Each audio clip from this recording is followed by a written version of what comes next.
नमस्कार मंडळी, चला तर आज आपण बनवणार आहोत शिमला मिरचीची भाजी।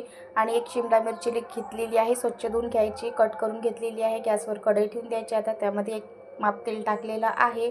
तेल छान गरम झालं की त्यामध्ये जिरं टाकून घेतलेलं आहे। जिरं तडतडलं की एक वाटी बेसन घेतलेले आहे, छोटी वाटी आहे।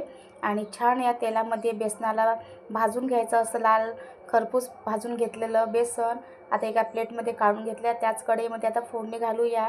तर 2 माप तेल टाकून घेतलेलं आहे। आणि आता या तेलामध्ये जिरं मोहरी टाकून घ्यायची। छान तडतडली जिरं मोहरी की लसूणची पेस्ट टाकलेली आहे, कढीपत्ता टाकून घ्यायचा।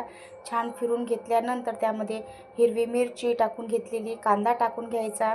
आणि छान मस्त कांदा हिरवा मिरचीला सॉफ्ट असं होऊ द्यायचं, चांगलं शिजू द्यायचं।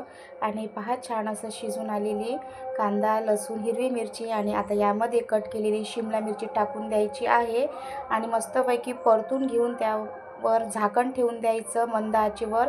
आणि आता या झाकणावर एक ग्लास पाणी टाकून घेतलेलं आहे, म्हणजे आपला मसाला जो आहे फोडणी घातलेला तळाला लागणार नाही। झाकणावर पाणी टाकल्यामुळे कोणत्याही बिना पाण्याच्या भाज्या जर करायच्या असल्या तर अशा पद्धतीने झाकणावर पाणी टाकून करा मंडळी, म्हणजे तळाला लागणार नाही। आणि आता एक टोमॅटो वरून टाकलेलं आहे। टोमॅटो हे जास्त शिजू द्यायचं नाही मला, म्हणून मी वरून टाकलेलं आहे। आणि 1 चम्मच आमचूर पावडर टाकून घेतलेली, 1 चम्मच मीठ आणि हळद, अर्धा चम्मच लाल तिखट टाकून घ्यायचं, चवीनुसार लाल तिखट। आणि हे पहा मस्तपैकी परतून घेत आहे। आमचूर पावडरनं खूप छान अशी भाजीला आपल्या टेस्ट येणार आहे। आणि हे भाजून घेतलेलं बेसन त्यामध्ये टाकून घ्यायचं आहे। शिमला मिरची आणि बेसनची ही भाजी खूपच छान खायला लागते मंडळी, मुलांच्या डब्यावर तर खूपच छान आहे।